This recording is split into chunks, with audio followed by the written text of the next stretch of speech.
What was the last episode about? This week, on the season finale of Hardwood Heroes, the Lady Wildcats take on the Green Wave in the regional semifinals.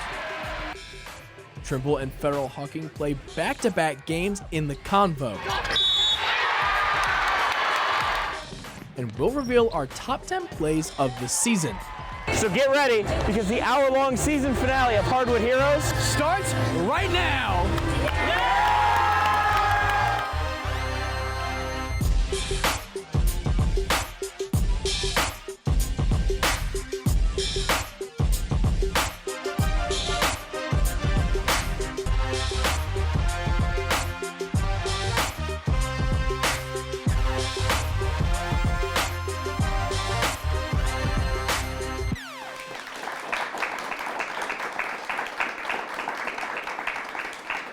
One last ride is all that's left for season 14.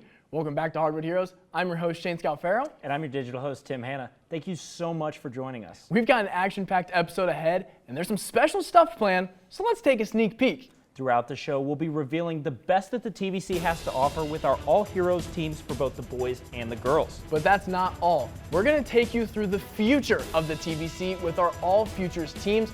We'll have the girls team first, and then the boys team. Make sure to stay tuned. You won't want to miss the reveal to see who made the list. But before we get to any awards, we've got to start with a team still alive in the tournament, and that's the Lady Wildcats. Let's find out how that game went. For that, I'm joined by Waterford lead reporter, Charlie Ehlenfeld. Shane, the Green Wave and Wildcats met once again in a colossal clash in the regional semifinal. For Waterford, it was a chance of revenge they had been seeking since their heartbreaking loss at Newark Catholic on January 29th. It was a wild atmosphere at Pickerington North High School, and fans were literally jumping out of their seats. Out of the gate, Newark Catholic had the edge. Early turnovers and sloppy play from both squads favored the Green Wave. Kendall Surrey continued her torrid tournament stretch with 10 first-half points to keep the Wildcats competitive. She picked up her third foul midway through the second, further hampering Waterford. Behind Natalie Harrington and Finney Kaiser's big first halves, the Newark Catholic Green Wave had a 24-18 lead at the end of one. The Wildcats swung momentum decisively at the start of the third quarter. Avery Smithberger caught fire in the second half, compiling 10 of her 12 points. Surrey added another 13 points in the second half as foul trouble began to erode the Green Wave's depth. Waterford's 18-3 run through the third quarter had them with a 36-26 advantage. After an ice-cold third quarter, Newark Catholic attempted to find their rhythm, but the Wildcats' lead proved to be insurmountable. A clutch Elsie Malik 3 sealed a 53-42 regional semifinal victory and the Green Wave's first loss of the season. That was quite the comeback from Waterford in the third quarter. Yeah, it was the thriller that everyone was expecting from the third-ranked Green Wave and the sixth-ranked Wildcats. It was physical domination from the tip for the Wildcats. Anchored as always by Avery Wagner, Waterford bullied Newark Catholic on the glass. The Green Wave were out-rebounded 42-18. Wagner alone out-rebounded Newark Catholic with 19 boards. So the Wildcats controlled the glass. What else changed in this rematch? After the Green Wave were lights out from beyond the arc last time, they were a lackluster 6 for 24 from 3.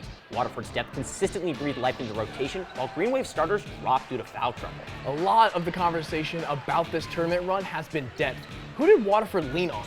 Underclassmen shine in the big moment. Lakin Heiss played crucial minutes while Elsie Malik had one of her best performances of the year, totaling 7 points, 8 rebounds, and 4 assists. The Wildcats carried a 6-point deficit into the locker room. How do they emerge victorious?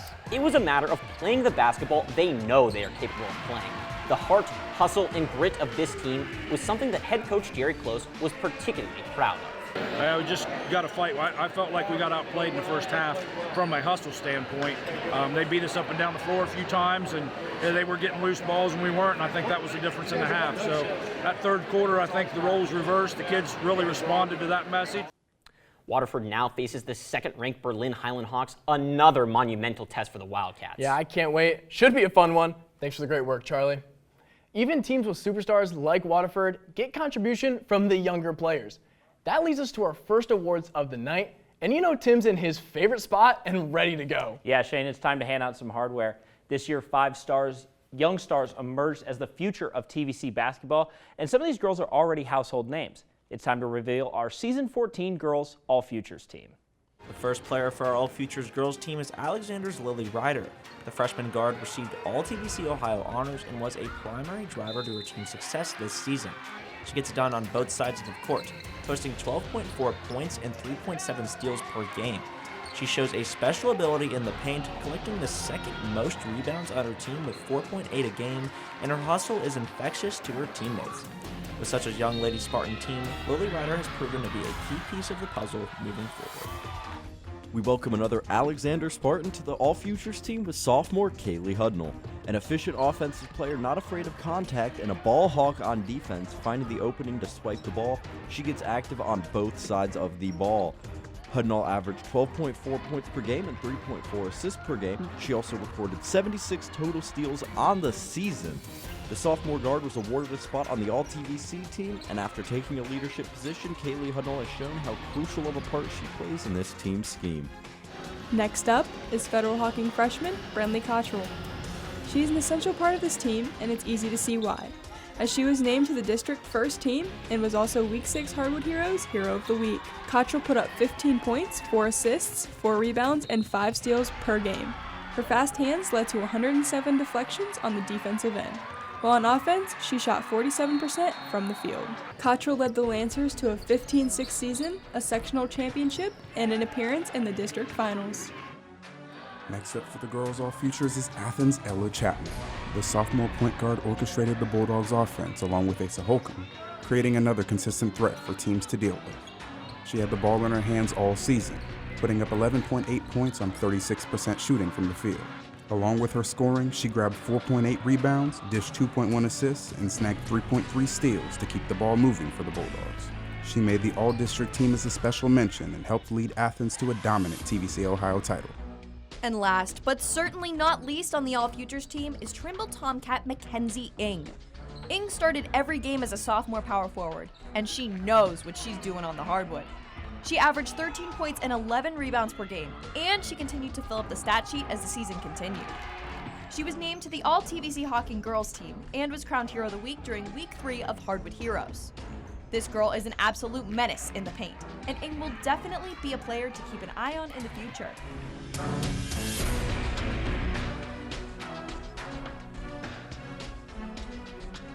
We're going to get to our girls' rising star later in the show because we have to start at the helm of the ship, and only one can win our first award of the night, Girls Coach of the Year. But I'm going to need Alexander lead reporter Maddie Kiefer to help out with this one. This year's Girls Coach of the Year turned a team that went 1-21 into a 15-9 team that won a sectional championship. It's Alexander head coach Morgan Grinstead. Along with her success, the Grinstead name runs deep in Albany. The Grinstead family has been a staple in the Alexander community. From each of their playing days and a father-daughter head coaching duo, they have created a legacy with the red and black. Jeff Grinstead, an Alexander graduate, took the Spartans girls head coaching position in 2017, and by 2018, his oldest daughter Morgan was coaching JV, and his youngest daughter Marley played on the varsity squad. Marley found immense success on the Alexander team, scoring nearly 1,500 points in her 4-year varsity career. With her dad and sister on the sideline, Marley referred to one specific memory that was made extra special. Scoring my 1,000th point, I had no idea that I was even close to that. So that was really memorable. I mean, getting to hug my dad on the sideline, getting to go up in the stands with my mom. So that was probably one of my favorite memories. Another important relationship both on and off the court is Marley and Morgan's sisterhood. Marley, who is the younger sister, has spent her life looking up to Morgan. I mean, I wore 32 because she wore 32. I'm just very proud. As Marley moved on from her time at Alexander in 2022, so did another Grinstead. Jeff gave up the head coaching position. However, it stayed in the family. Morgan was announced as Jeff's successor soon after. And with her father's successes, Morgan knew the big shoes she had to fill. Our program, is well known, and there's been a lot of success. We had a team go to the Final Four, a couple of teams go to the Sweet 16. I mean, I think that's huge shoes to fill. I knew it was going to be a process. After all of the coaching years between them, there was only one question left. Who was the better coach? Her, for sure. That would get me some brownie points with her mom.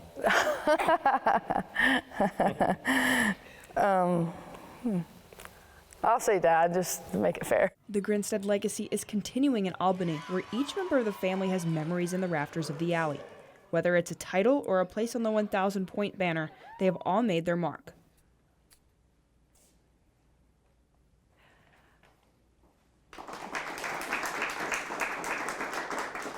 I am honored to announce this year's Girls Head Coach of the Year, Morgan Grinstead. Coach, how does it feel to have this award? Wow, I was not expecting that. But you know, I give credit to my players and my assistant coaches. If it wasn't for them, I probably wouldn't be sitting in this chair. Absolutely, and I know we've talked about it a lot in our conversations after games, but last year your team went 1-21, this year 15-9. What was different about this year's team? Definitely, we put in a lot more work. I felt like in the off season, we had a lot of great practices, and you know they gave me the effort and the fight, and it worked out pretty well. Absolutely, and you just found out you had 2 players on the All Futures team, Kaylee Hudnall and Lily Ryder, freshman, sophomore, very young. How do you plan on developing these players, and what do they add to your team? Well, they're very athletic, and I think everybody knows that. But you know, in the off season, I think Lily plays AAU basketball, and Kaylee Hudnall is always in the gym. You know, just developing their point guard position a little bit more, and hope for the best.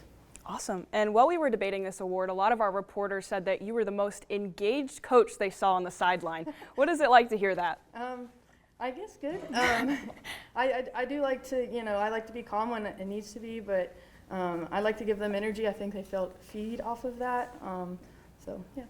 Cool. And you won a playoff game against a really good Huntington team this year. How much did that win mean to your program, you and your girls? Well, it's been since 2021 since we won a sectional, so we were due.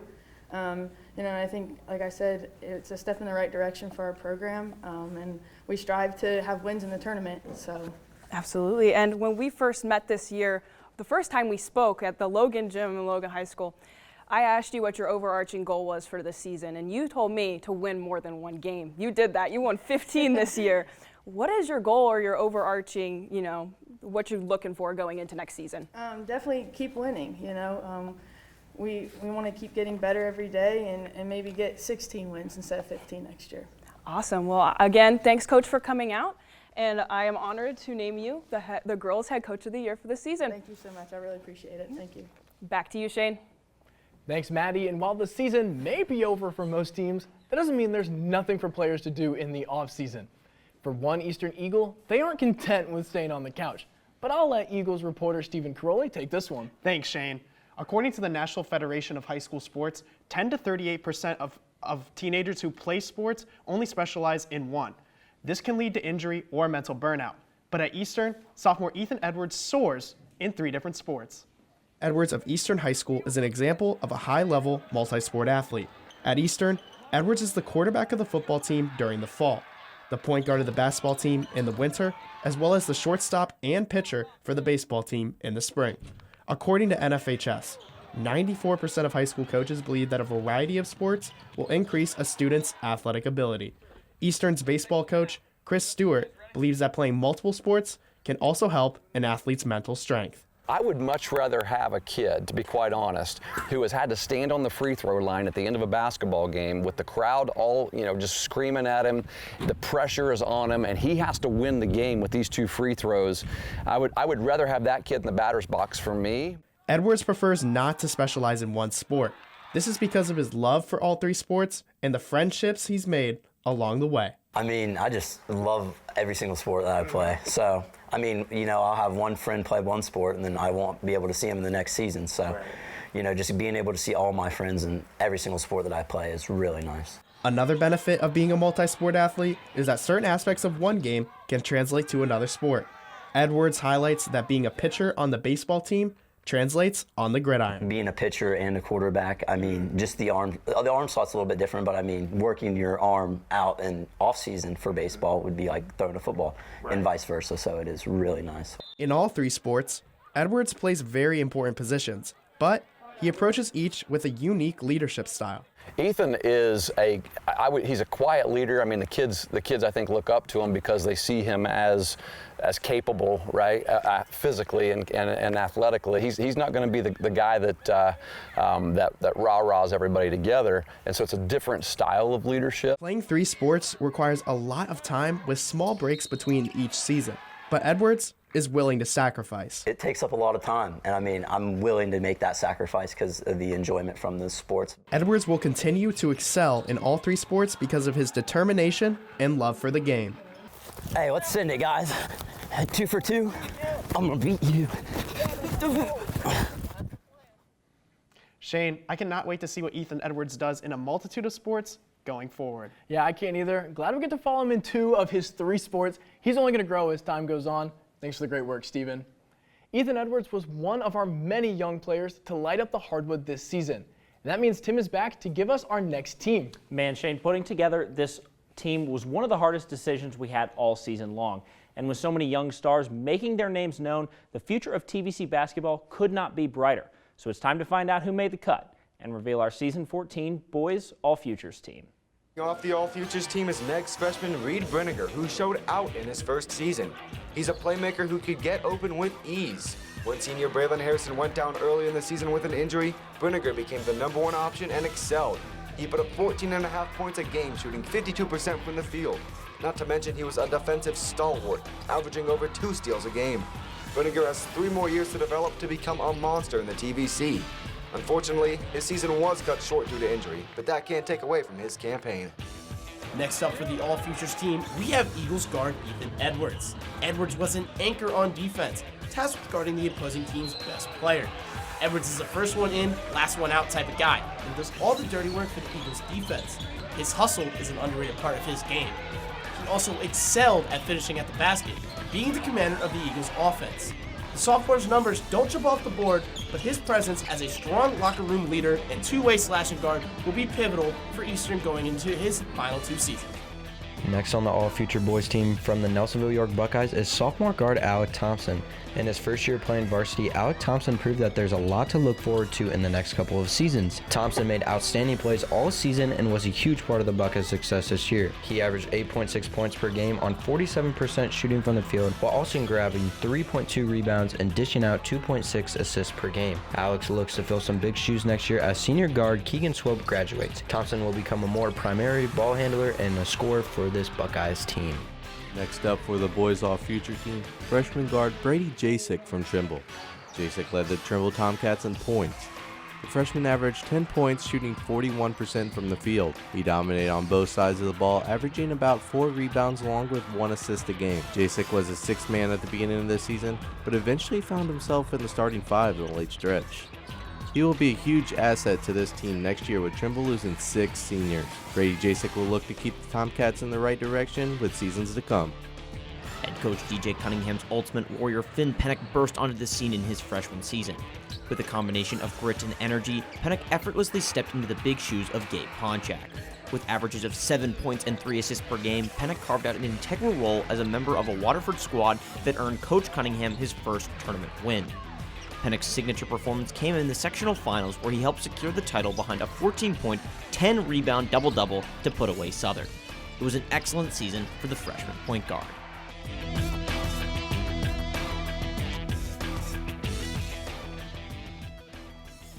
Now, one of those players stood out from the rest and made the most out of their time on the court. To tell us who that player is and reveal our next award, we welcome in Meg's lead reporter, Lucy Schaefer. So despite a season-ending injury, this person still stood out among the rest in the TVC. Our Season 14 Boys Rising Star, Meg's freshman, Reed Brenniger.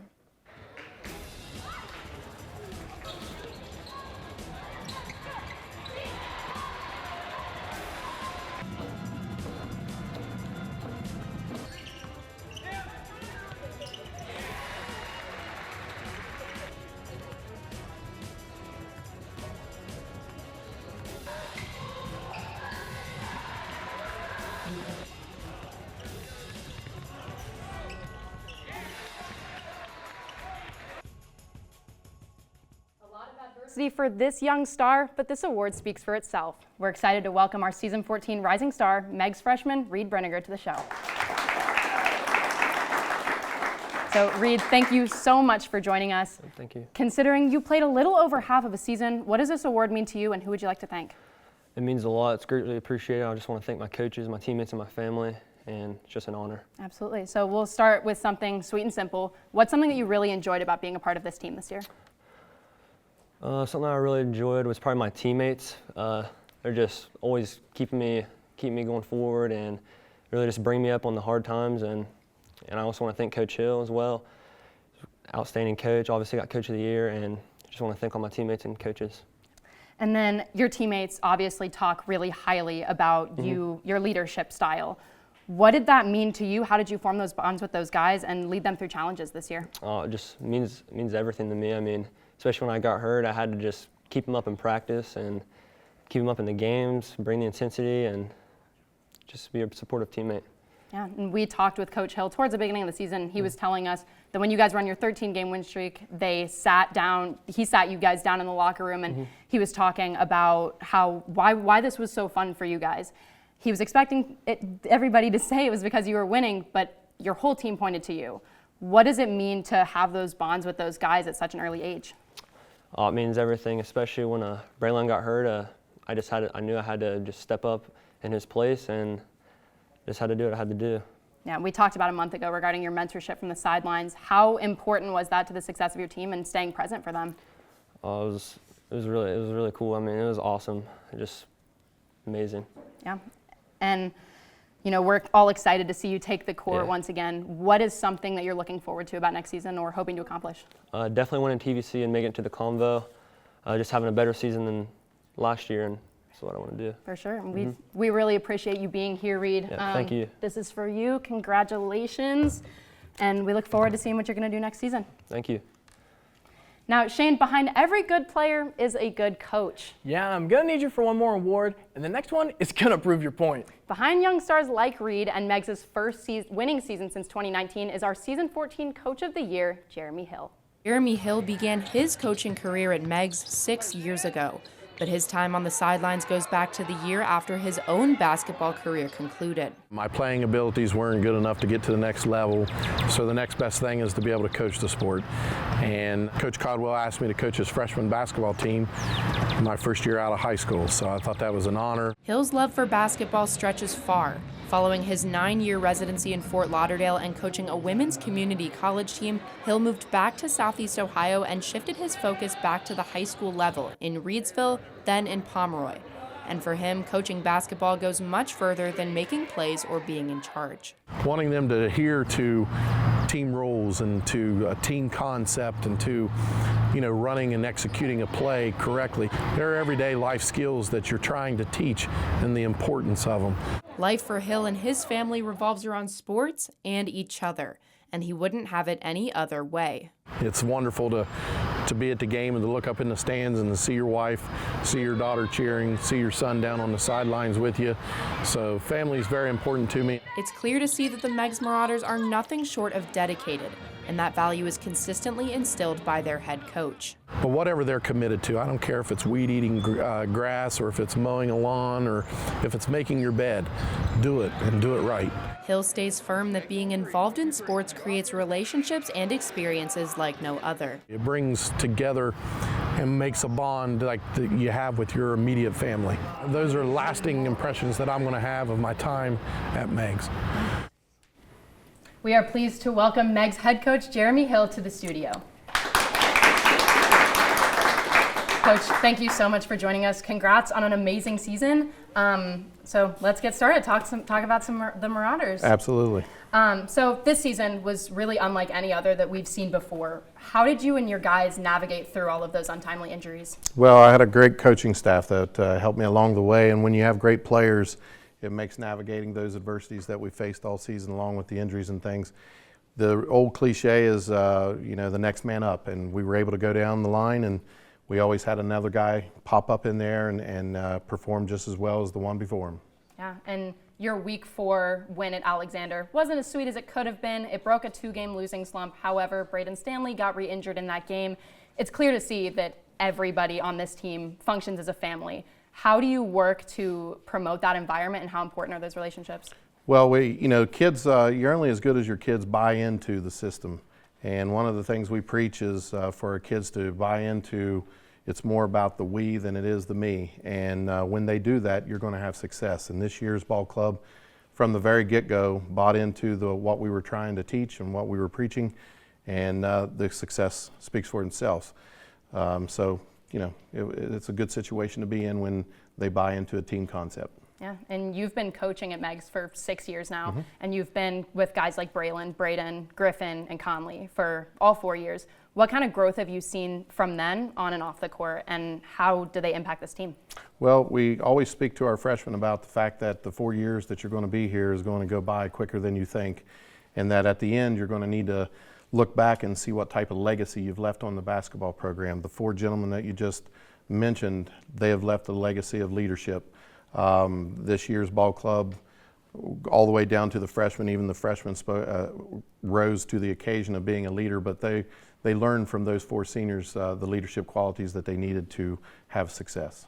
And can you pick out a favorite memory of those seniors over the past 4 years?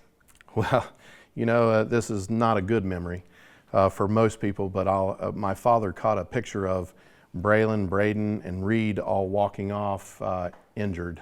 Most of them were on crutches, and you know, that's going to leave an impression on me because we can look back to this season and say what might have been. A lot of people can look at success and think it comes from how many wins you have, how many championships you have, and so on and so forth. I wouldn't trade my team for any team that won a championship this year. We had a great time at what we did, and we had success doing it. Yeah, and then what is something that you're really excited about going on your 7th year of coaching? You guys have a bright future in Pomeroy we just saw. What are you looking forward to? Well, there's a lot of teams in the TVC that can say they've got good players, but I got the future player of the year here from Hardwood Heroes. So as long as you got players like that, you're going to have success. And we're looking forward to next year of being able to put the hardware with the wins. Absolutely. Well, Coach, thank you so much for joining us. This is for you. Congratulations. We're really looking forward to what you're going to do next season. Absolutely. And I just want to say I really appreciate all that you do for high school basketball. Yeah, thank you. Shane, we're going to kick it back to you at the desk. Thanks, Lucy. Now, Coach Hill mentioned how big of an impact that Coach Howie Caldwell has had on his life. And Caldwell's impact has been seen throughout the TVC, and especially in his players on game day. Trimble's district final against South Webster was a prime example. And lead reporter Haley Hollinger has more. Thanks, Shane. Both the Tomcats and the Jeeps were seeing red on Friday night. Now, not only did the fans from both squads fill the inner ring of the convo, but you could also see the fire in the players' eyes before tip-off. And it bled onto the court. After a missed Eli Roberts layup, Tomcat Michael Clark hit a 3 to give Trimble the lead early. If you've watched Trimble basketball this year, you know the 3-ball is not usually their go-to, but the beginning of this game might have been questioning why. The Jeeps were up in Clark's face after that make, but Caden Kempton was the next man up from behind the arc. No hesitation here, Shane, putting the Tomcats up 6-5. But that was the last Trimble would see of a lead. They were able to shut Roberts down with a very uncharacteristic defense. We'll talk more about that later, but shutting Roberts down came at the cost of giving shooters like Dylan Schubert too much space. You've got to get out quicker than that. He wears the number 3 on his back. The Tomcats held South Webster to just 21 points in the first half and scored 17 themselves. But coming out of the locker room, there was a bit of an energy shift in the gym. The Jeeps mirrored Trimble's entry into the game with another Schubert 3 right out of the gate. And the Tomcats did maintain their defensive intensity, but Roberts also came out with a newfound confidence, and he had 12 points in the second half compared to his 4 in the first. A Kempton 3 early in the fourth kept Trimble within 10, but they didn't get within single digits after that. The Jeeps played keep away with the Tomcats in the middle of the fourth, and it took Trimble too long to get possession back. South Webster won 51-34 to advance to the regional semifinal. Now, this is also the 4th lowest scoring game the Jeeps have had all season. Yeah, I'd say it's a pretty big testament to their defense. And you mentioned they made some irregular adjustments. Yeah, they did. They were irregular for Trimble because Trimble loves that man defense. Coach tells us about it all the time, and I think this is the first time I've actually seen them run a zone. They came out in a 3-2 trap, and they were pretty successful in shutting Eli Roberts down in that first half. Yeah, and you mentioned the opportunities the zone created for South Webster. Did Trimble ever adjust? They did. They noticed that they were giving the Jeeps too many looks behind the arc, and they transitioned back to man. They also played man for most of the second half because they wanted to put that pressure on them and get in their face, but unfortunately they couldn't shut Roberts down as much as they did in the first half. Now, is that the only adjustment that Coach Caldwell made? No, Coach has had a great rotation with his guys throughout the season. I mean, when you have young kids that have such great chemistry with your seniors, you're going to want to get them in the game. You also have 2 point guards. You have Brady Jasick as well as Brandon Burdett, and they both do great things, but it's nice to have 2 point guards because if somebody needs a break, you can just sub them in and they do great work. Yeah, and these younger kids have gotten a good amount of exposure this season. What will that mean for next year? Brady Jasek, Luke Osborne, and Chase Patton are 3 guys that are coming back, and they have really, really bright futures. Unfortunately, we don't know if Coach Codwell will continue with them. I told the players I'm going to take about 2 weeks, 3 weeks. One of the things that we've always said, 4 priorities: family, education, religion. And you can put those 3 any place you want to put. Number 4 is basketball. The 3 grandkids, they're in the top 3. Well, regardless of what Coach Codwell's future looks like, he's made sure that his seniors' futures are very bright, and I can't wait to see what the Tomcats do next season. Yeah, I can't either. Thanks, Haley. Even though our show coverage may be ending, our digital coverage is not.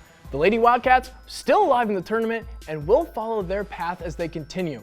So make sure to stay tuned into our Instagram, Facebook, Twitter, and at woub.org/heroes. We alluded last episode to the Lady Bulldogs keeping the same core, but we've got to look below the surface. Joining me at the desk is Athens lead reporter Zach Knight to help dig a little deeper. Shane, with a TVC title under their belts, it's no question that the Athens girls have been a team to watch out for this season. But let's take a look at the names on the callers. Let's start with someone we've heard about all year, Asa Holcomb. We talked about her impact last week, helping the Bulldogs leash the TVC with her standout offensive efforts. Whenever the Bulldogs were down, they could count on her to get them right back in the game, and she still has another year to lead this team to success. Now let's talk about the other 2 big dogs of Athens. Sophomores Ella Chapman and Quinn Banks have both developed from last season and combined for over 22 points per game this year. Next up, Lex Kupel helped the Bulldogs out on defense, averaging 1.5 blocks and over 6 rebounds in every game. Rounding out the starting 5, we have sophomore guard Olivia Smart. While her stats may not jump off the sheet, she's stepped up in tough games, scoring 20 points against Nelsonville York. We also have to take a look beyond the starters and talk about the 6th man for this team, Bristol Stump. As a freshman, she averaged almost 8 points, and with plenty of time to develop, she could be the threat the Bulldogs need from beyond the arc. With such a talented young roster, it's likely that this team will run it back next year. And head coach Phil Koska plans to reach even higher next season. You know, the expectations is to be in that championship regional game. Those are the next steps, and there's nothing less than that now. So the bar's got to be upped. We've made it here twice, same result 2 times. We have to change the result, or we're just doing the same repetitive thing. The Lady Bulldogs are absolutely going to be a team to watch out for next year. Definitely, and I mean, they're keeping all the same pieces, and you give them another offseason, they're going to be dangerous. Thanks for the great work, Zach. The Vinton County boys have made history this season, but what kind of company are they joining? Tim is back alongside Vikings lead reporter Grant Kiefer to turn back the clocks. Yeah, Shane, the Vinton County Vikings added their names to the TVC record books this season, and now no one knows TVC basketball or VC basketball better than you, Grant. So how did they get it done? Well, Tim, we've thrown that word historic around a lot already, but VC really set themselves apart from every other team in the conference this season. Vinton County couldn't have asked for a better start to its year, shooting out to a 7-0 start that included big-time wins over Zane Trace and Meggs. During the stretch, VC won each game by an average of 27.3 points per game. After the holidays, the Vikings picked back up conference play and did not look back. They swept the TVC Ohio and clinched the title in Pomeroy on February 13th. Overall, Coach Kite and company beat their conference opponents by an average of 26.5 points per game and didn't win a single conference game by less than double digits. Truly remarkable, Tim. All right, so now let's focus on the people who helped VC get this done.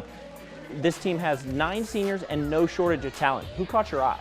Listen, man, I'd be doing the program a disservice to not mention Garrett Brown first and foremost. You've heard his name every single week, but that's because he's worth the price of admission. If you need a bucket, he's got you. Brown averaged 18.6 points per game on the year and shot an astounding 45% from 3. There's a reason why he's Mr. Downtown Garrett Brown. All right, but it's not all him though, right? I've seen Cobra Sharp make some big moves this year as well. Yeah, Sharp is the lone junior in the rotation and has a pretty high basketball IQ, and that's because of the guys he's been around the last couple of seasons. He is the definition of a playmaker. All right, now how about an unsung hero from this squad? One guy we haven't really talked about that much. It's time to give Owen Heyer his flowers. This guy can do all the dirty work down low and has progressed a ton just through this season alone. This guy is nasty in the paint. Overall, Tim, Vinton County was a well-oiled machine en route to a 12-0 record in the TVC Ohio. All right, so you've given me the numbers, 12-0 in conference, pretty impressive. But like you said, they've etched themselves into TVC history. They have indeed, so let's take a look at the company they are joining. It does not get better than this. This is the first time Vinton County has gone undefeated in conference play since 2009, as they now join the likes of Athens Run in the 2010s. Coach Kite has been in and around the program for a long time, but wasn't around when Vinton County last accomplished this feat. He described the feeling of this long-awaited accomplishment.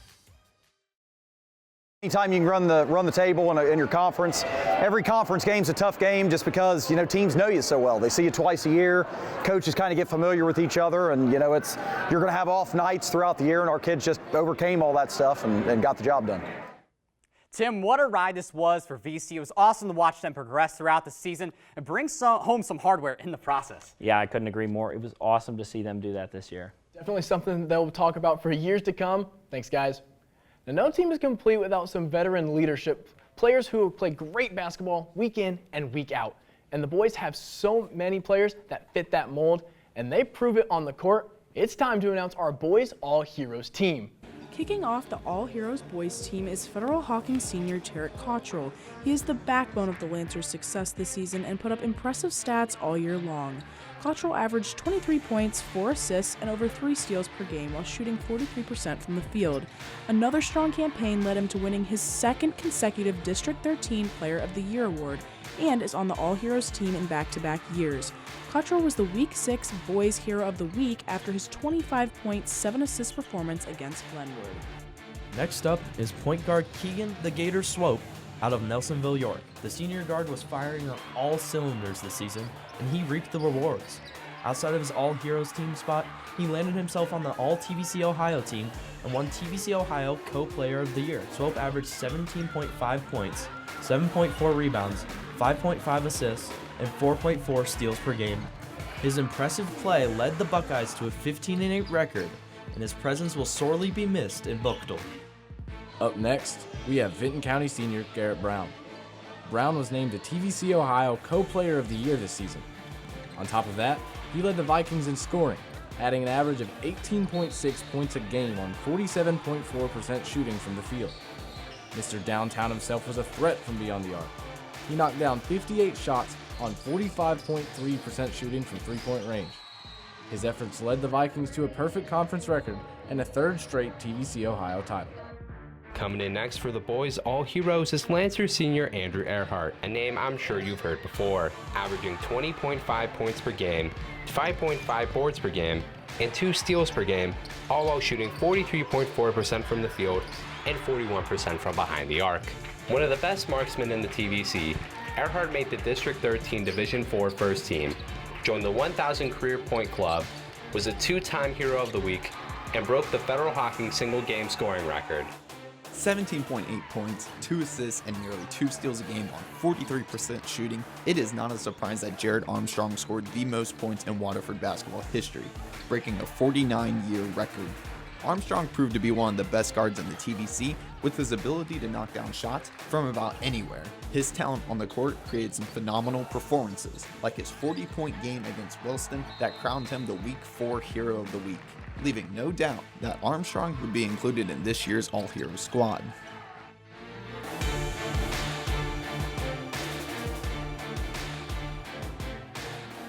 One of those players isn't the first of his family to don the Lancers name, and he also isn't the last.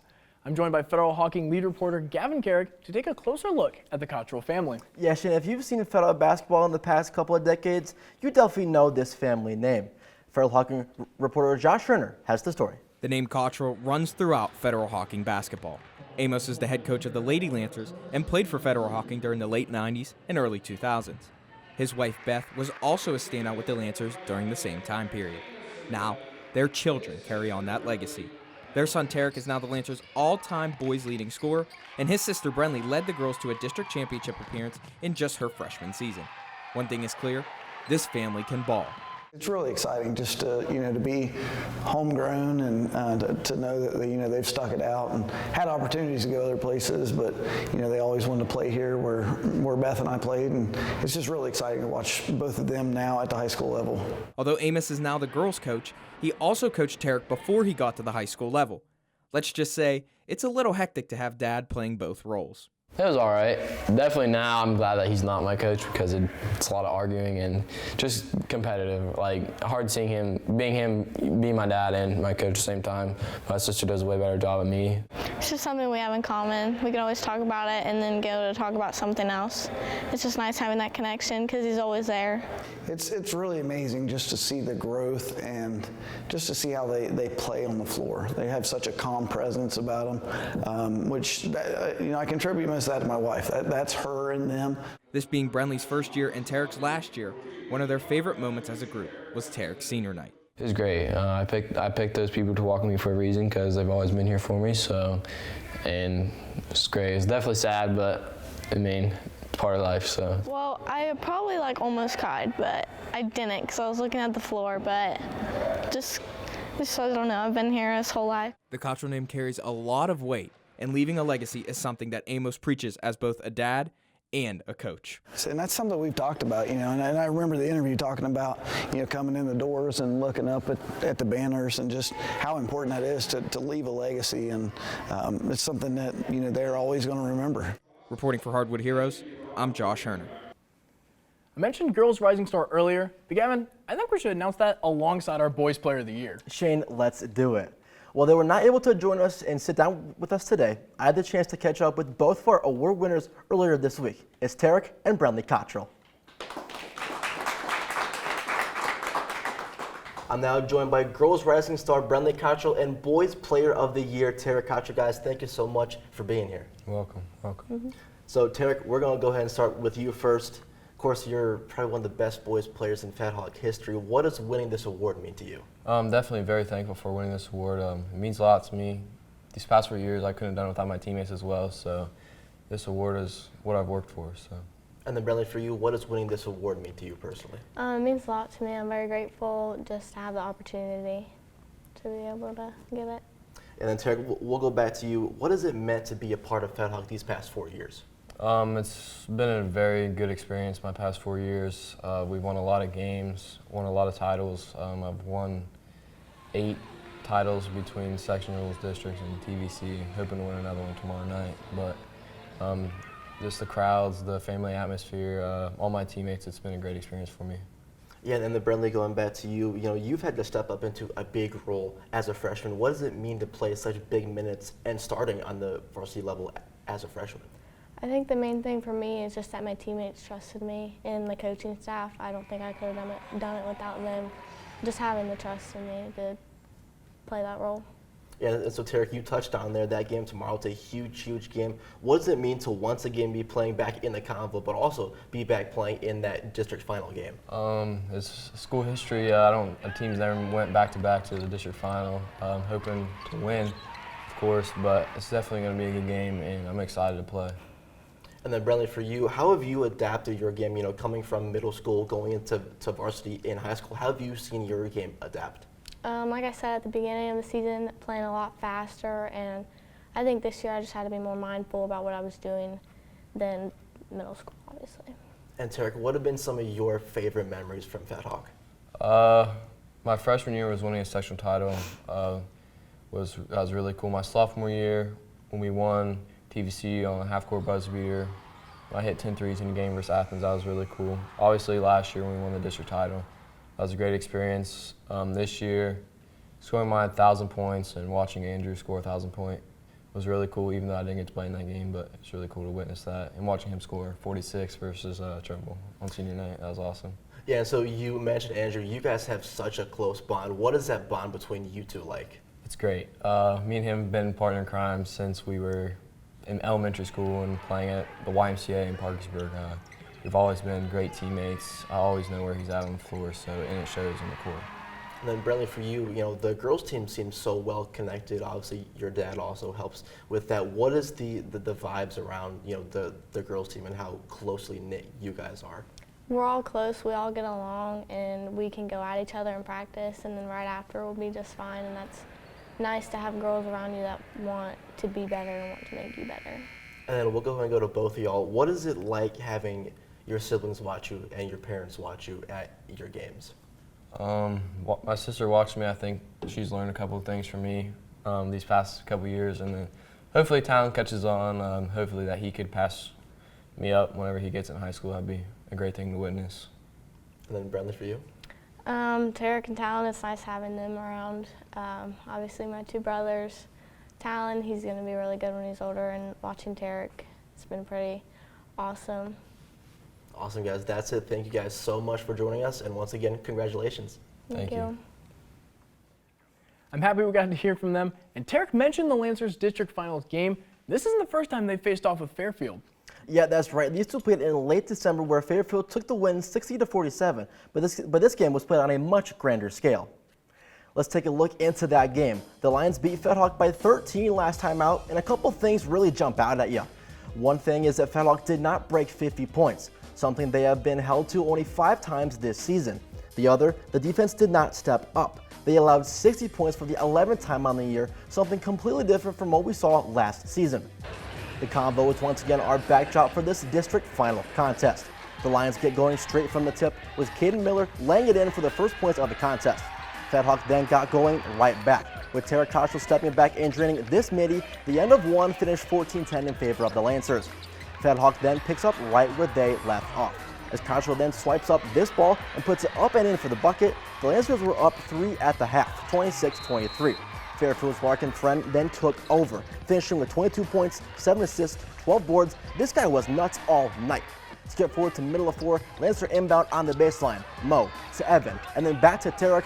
Bang, he hits this 3 and draws the foul to put Fedhawk up by 3.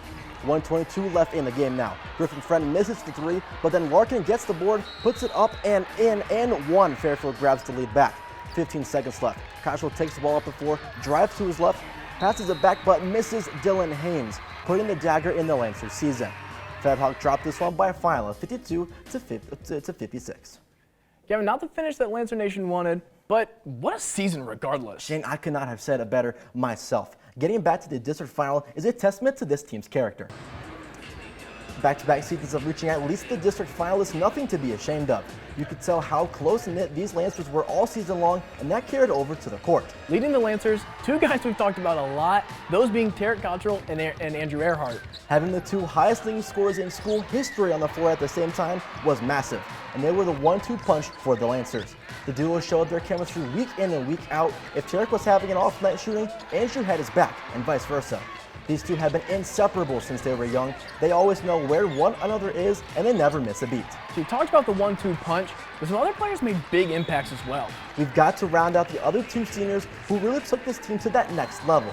Evan McPherson. He's a guy who is everywhere on the floor and is able to hit clutch buckets, especially down low in the paint. And then Zane Buckley, one of the most high-energy guys on this team. If you need someone to hype you up, you found your guy. Head coach Jonathan Thompson has coached this group of seniors all 4 years, and he could not be more proud of what they have accomplished. They got the young guys to buy into what we're teaching, and I mean, I can't say enough about them. I mean, I could go on and on and on about those 4, but I mean, I'm beyond proud of them, and I wish them the best from here on out. Shane, while it wasn't the result that this team wanted, it was still such a fantastic season with so much to be proud of. Yeah, it certainly was. Thanks for the great work, Gavin. We've got one more team to announce, and these girls know how to both talk the talk and walk the walk, and also play basketball. They put the TVC on notice, and all you have to do is watch one game, and you'll know what I'm talking about. It's finally time to announce our Girls All Heroes team. To start us off, we have Lady Bulldogs point guard Asa Holcomb. Holcomb rounded off 15.2 points, 8.8 rebounds, 4.5 assists, and 3.9 steals on the season. Holcomb made her mark this year and earned a spot on First Team All-District and First Team All-TVC Ohio. Holcomb is the backbone of this Bulldogs team and led in all offensive stat categories for Athens. She drove effortlessly to the basket, got a handful of rebounds, and set her other teammates up for successful performances throughout the season. She led this young Bulldogs team to a 19-5 record and was the leader of this TVC Ohio championship squad. Era Levy is the star of the Nelsonville York Buckeyes team and was last year's Hardwood Heroes Player of the Year. Levy has been the backbone of her team for the past 2 seasons and in that time has racked up quite the resume. She is the back-to-back TVC Ohio Player of the Year and the back-to-back District 13 Player of the Year. Levy became Nelsonville York's all-time leading scorer this year, finishing her career with 1,659 total points. Levy averaged 23 points a game this season, leading all of Division III. She also leads D3 and is second in the state for total threes made. Next up is none other than Eastern senior Hope Reed. Reed was an excellent source of offense for the Eagles this year, averaging 12 points, 3 rebounds, 3 assists, and 1.5 steals per game. She had an incredible performance in the first tournament game of the season against Sciotoville East. Reed put up 31 points with 7 3-pointers to defeat Sciotoville in what would be her final game as an Eagle. Reed was recognized as All-TVC Hockey and represents the Division IV second team. Reed will be dearly missed from the Eagles team going forward. Up next is Avery Wagner. The 6'4" junior dominated the TVC Hockey all year long. Wagner averaged just under 14 points a game with 10 rebounds and 2 blocks, on shooting an exceptional 54%. These numbers led to her multiple accolades this season, including first team TVC Hockey, along with Division IV District 13 first team honors. Wagner's dominance led to 2 Hero of the Week wins, one of which was a 25-point, 25-rebound, 7-block performance against Parkersburg South in January. Kendall Surrey is a junior guard for Waterford and is an absolute standout individual. She averages over 13 points per game and 5 rebounds per game and shoots 57% from the field. Her consistency on the court all season helped contribute to a district title for the Wildcats. It's no wonder why Surrey was awarded with TVC Hockey Honors and District 13 Division IV Player of the Year. Other teams better watch lots of film in hopes of locking Surrey down next season.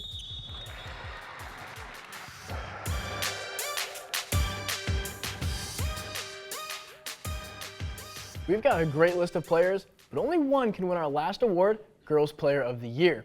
Buckeyes lead reporter Donovan Varney is here to announce the winner. Shane, this girl is no stranger to accomplishment, okay? Adding a second Hardwood Heroes Player of the Year to her already star-studded resume, it's none other than Era Levy.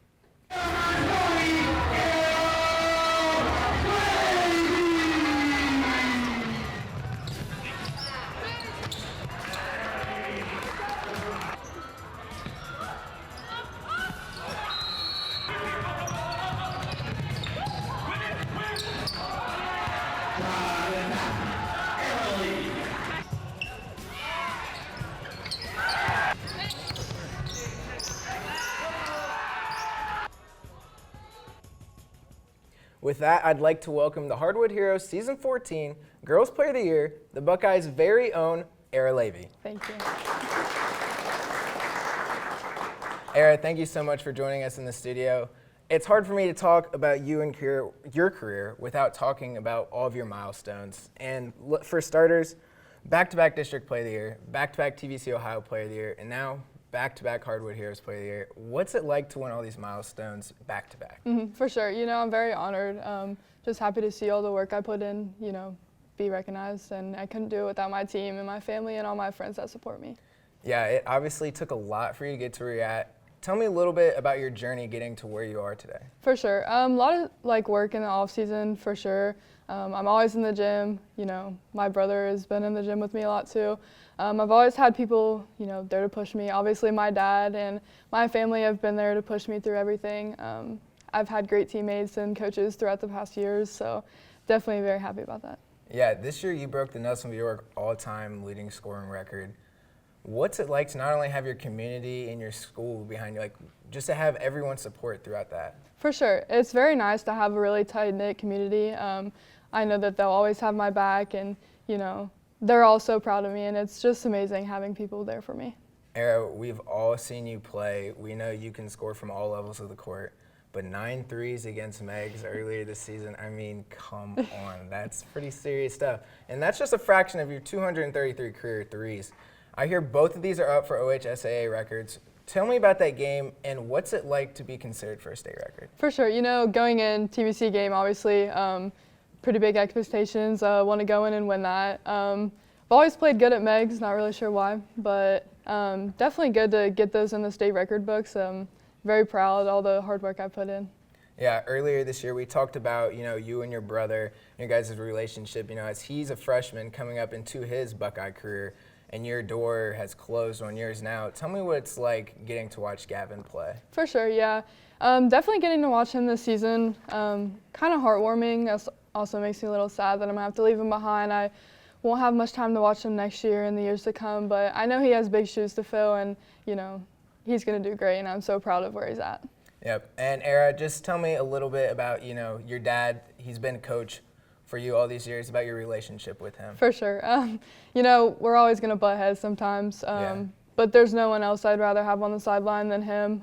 He's been one of my biggest supporters. He's always, you know, the first one to tell me that he's proud of me, and, you know, he's always there for me, and I couldn't say anything else. Awesome, Era. And with that, we just want to thank you so much for joining us today and leave you with this trophy to add to your already full trophy case. Thank you so much. Congratulations. Thank you.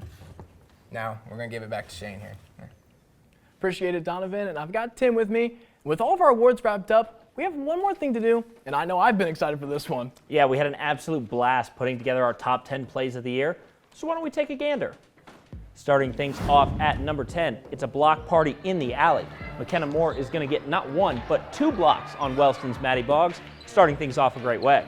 Yeah, let's move it over to number 9. Cobra Sharp is lurking, and he snatches the pass. And how about some broken ankles for you for good measure? See ya later. Up to number 8, tough defense here from the Spartans, but that's going to be no issue for Asa Holcomb. She's going to get her own inbound and drive it all the way to the hoop for a hard-to lay-in. So let's slide it in to number 7. Landon Inman lays the smackdown, and watch out when he comes flying in. Number 6 is our first duo play on the list. Tyler Hill with the tip over to Derek Barnes, and how about a little jelly here on the finish? That'll go great on some toast. Halfway through, and a player that needs no introduction. Avery Wagner in the paint, and bam! No points for you. On to number 4, Griffin Cleland with the cross-court pass. He's going to find Braylon Harrison, who leaves the defender dazed and confused. Nice spin move on the soft lay-in. Starting at bronze in our top 3, Cobra Sharp again with another steal, takes ankles and gets the and one. And just look at that stare down. He means business. Time to hand out our silver medal. It's Cobra Sharp again. On the assist, finds an off-balance downtown Garrett Brown. Bang! Absolutely unreal stuff from the All-Heroes guard. And that leaves us with gold, our top play of season 14. Mackenzie Ying gets the pass, and Avery Wagner says no. And no means no for Wagner. She sends it over to Lincoln Jones, who finds Kendall Surrey, spin move, and in. Now that's what I call some team basketball. So that's it. That's all the basketball we've got for this season. It's been an absolutely memorable and wild ride. But like I said a couple of weeks ago, all good things have to come to an end. Yeah, and a massive thank you to all the fans, players, coaches, communities, athletic directors, everyone who's allowed us to come cover your teams for the past 8 weeks. And for one final time, from all of us at Hardwood Heroes, we're reminding you to be heroic.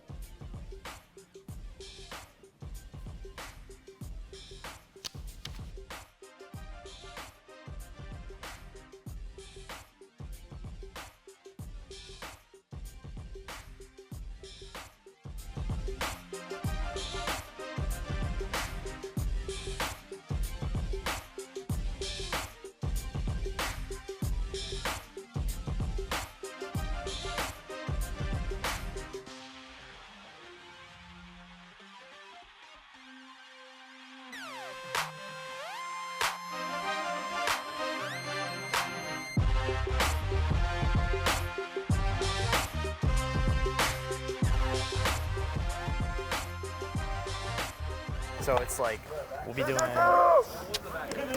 it's an hour long, and so we have like different awards and stuff like that to give out, like all futures team for both boys and girls, all heroes team, player of the year, such and such.